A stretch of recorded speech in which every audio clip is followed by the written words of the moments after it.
If it lands correctly, the fight is over. It makes the person and totally incapacitates them. Matter of fact, it makes you feel like your tongue is sitting on the cheek of your butt. Obviously, you know that I know what that feeling is. Okay. The second target is the face. Now, as a trained martial artist, we know that the face is not always the best place to attack because it can take a brutal amount of punishment. And at the same time, you can hit the right spot and kill the person.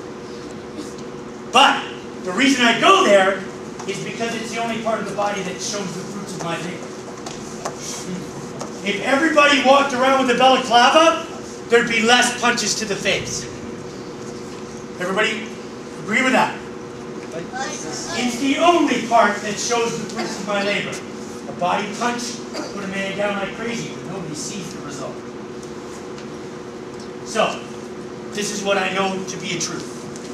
97% of the population are left-handed, or right-handed, pardon me. Right-handed, which means that my right hand and my right leg are my weapons of choice to the untrained street fighter. And then the second rule, I need distance for power. So I'm going to step in and do the things that I know. Yeah, that now should move.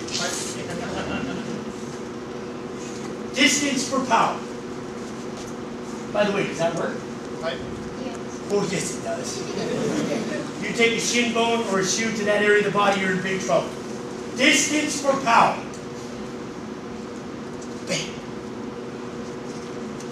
The average street fighter has 3 techniques that he knows works. Doesn't matter what they are. Doesn't matter what they are.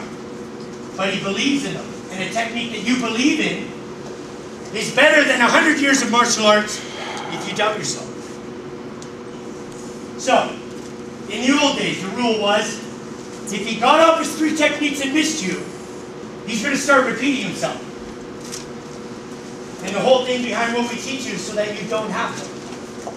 You should never have to repeat yourself as a martial artist.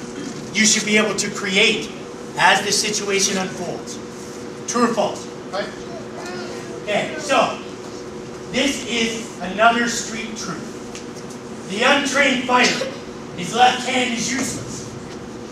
So he reaches for it. And now all he has to do is clap. Because we do that our whole lives. This is called the clap reflex. He'll grab your clothes or your hair and just bring his hands together. This is the most popular clap reflex. That's the most popular. Any of you black belts disagree with me yet? Sensei? Okay, so I'm in an altercation. Anthony has somebody in front of him that's starting to exhibit aggressive behavior. Anybody seen their dog when he's afraid? What's he do? Puts his tail between his legs. Good. What's the other way dogs are afraid?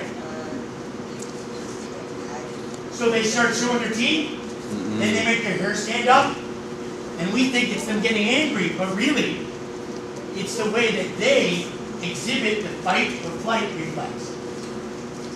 All animals do it. Before they're going to fight, they get bigger. They try to show themselves as being bigger. Huge. So, the person's in front of you. He starts to puff up. He starts to do what? What's he start to do? He starts to work himself up into a fever. He starts to use the adrenaline that's rushing in his body. It starts getting louder. Then he starts using Western Kia. Words that begin with bodily functions that happen below your belly button. True or false? Right. I call that Western Kia because it works. So, Anthony's got this person in front of him. He's starting to exhibit all these signs. Now, I'm leaving out a couple of other things that I'm not giving away.